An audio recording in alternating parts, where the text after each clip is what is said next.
We'll see how they look. Now, next thing I want to get into is, of course, well, I'm going to bring up this Thursday night football game, the Rams and the Niners, right? Rams win a very ugly game, 12-6. But, whatever. The news from that game was Devondre Campbell. Now, if you didn't watch Thursday football, if you haven't been following the NFL news since this Thursday night game, or if you just live under a rock, or if you took a long nap, maybe you went to sleep Wednesday night, you just woke up Sunday morning to talk to your dog. But if you didn't know, Devondre Campbell walks out on the Niners, walks out on the team in the third quarter. So, give it a little backstory here. Now, Devondre Campbell's a pretty solid linebacker. He's a solid linebacker. I remember when he got drafted, he came to the league, he played with the Falcons. Then he spent 4 or 5 years with the Falcons. Then he goes to the Green Bay Packers as a free agent, and there's where he had his best years, the highlight of his career. I want to say he definitely was a Pro Bowler with the Packers. I think he was a captain of that defense. He was there for, I want to say, like 3 seasons, I want to say.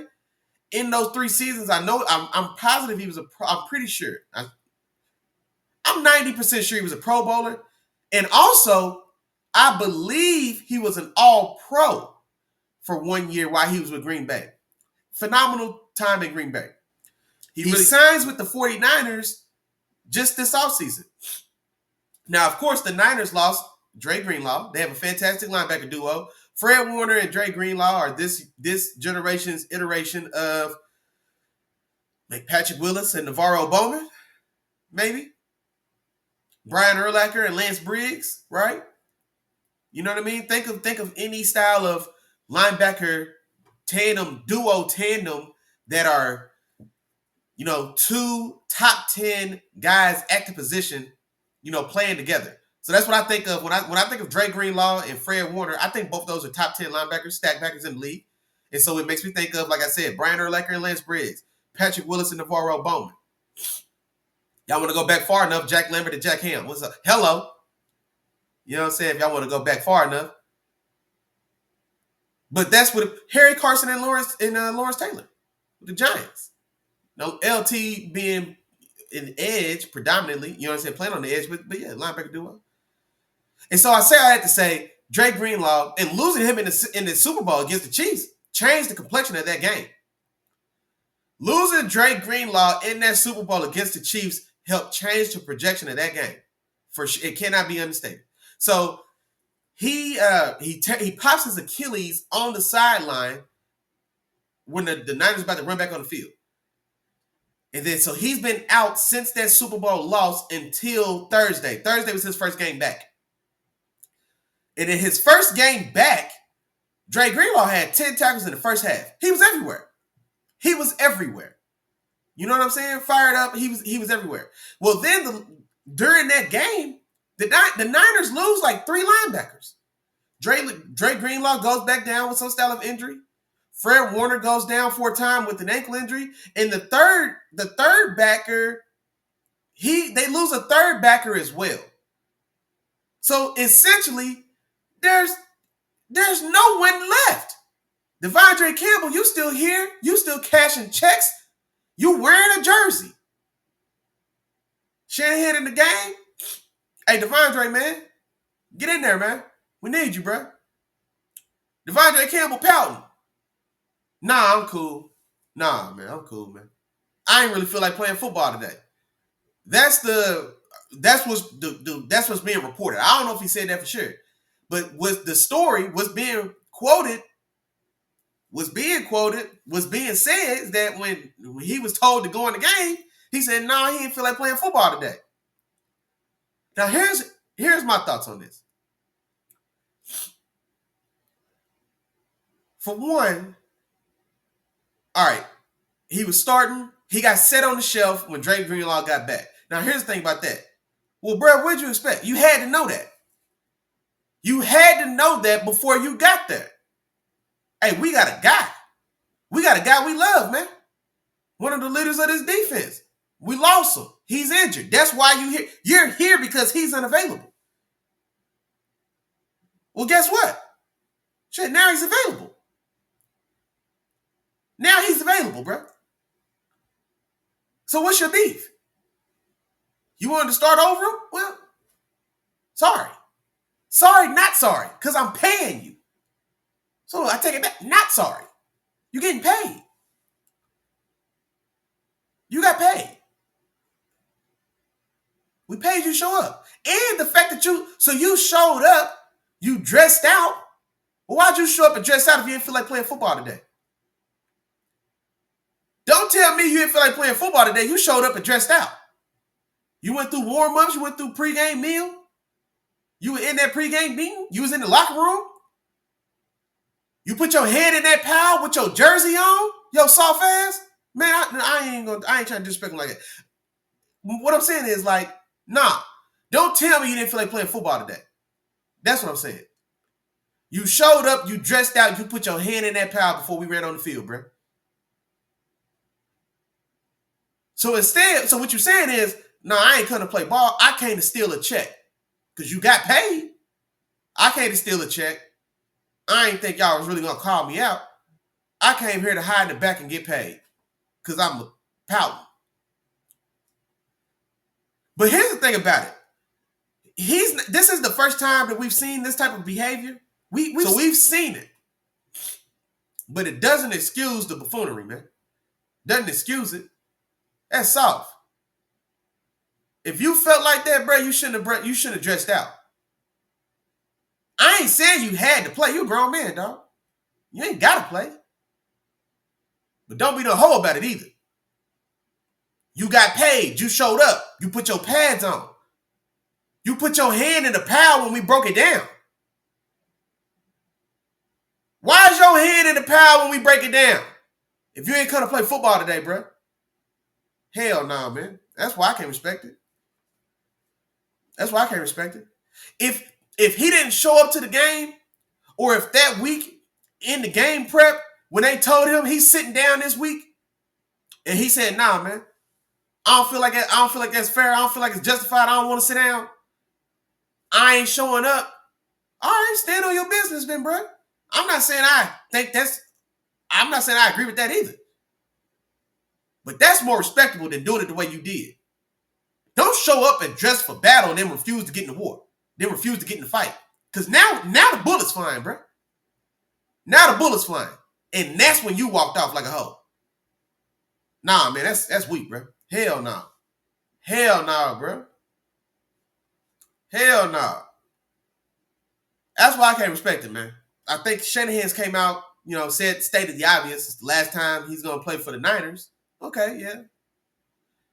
Now, here's the question. Does anybody think he's going to play for another team? Now, as far as Devondre Campbell goes, he's 31 years old. He's 31.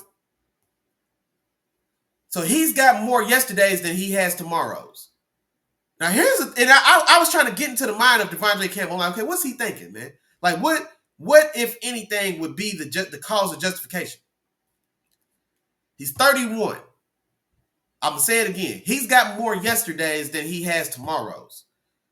The game was a wet, sloppy game. It was a heavy rain in the area. It rained on and off throughout the game.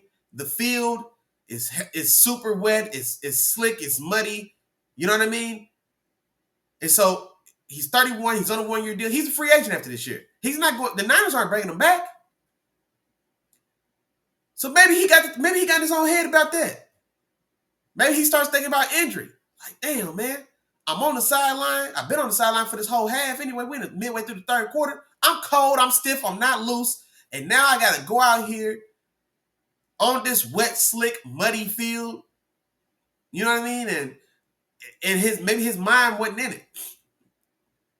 Because he's thinking about his tomorrow. Like, man, look, man, I'm at the end of the road, man. I might got 1-2 years left. I go out there and pop something. I tear something in this rain, in this mud, this slick-ass field. Then I'm done. And ACL right now cost me the rest of my career. He wants to play another year or two, let's say. And ACL on that field Thursday night cancels that. And Achilles cancels that. The lateral meniscus cancels that. Maybe that's what it was. Maybe. And I can tell you, bro, like I played a little ball in college or whatever. I've been hurt. I've been injured. And I ain't gonna lie, man, that mental hurdle, getting that mental part of an injury out of your head, bro, it ain't no joke. It's not. But Dre Greenlaw dealt with that. You wasn't hurt. Man, it is what it is.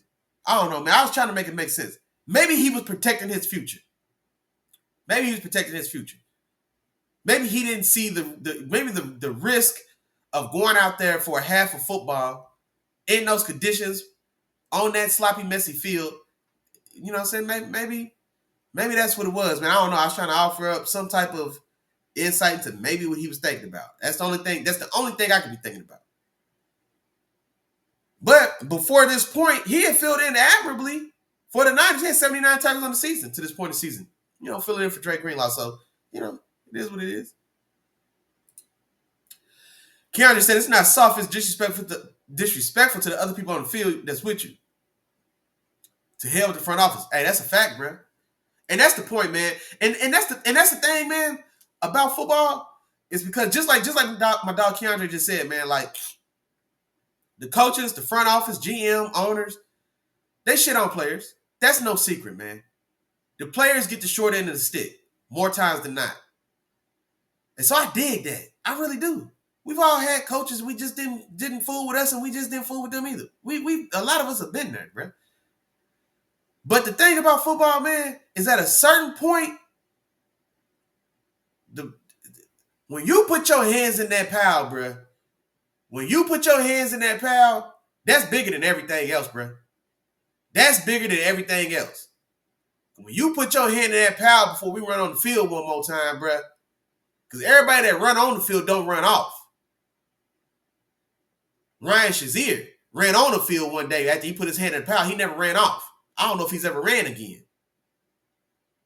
He had to learn how to walk again. So when you put your hand on that pile before we run onto the field, you not promised to run back off. But what you are promising is that you hearing the fight, dog. You hearing the fight with your brothers, dog. So just like my dog Keandre said, bro, like you and Shanahan beefing, you and John Lynch beefing, they done already told you ain't coming back. Whoop-de-whoop, whatever. All that stuff is real. And I feel for you there. Don't put your hand in the pile then.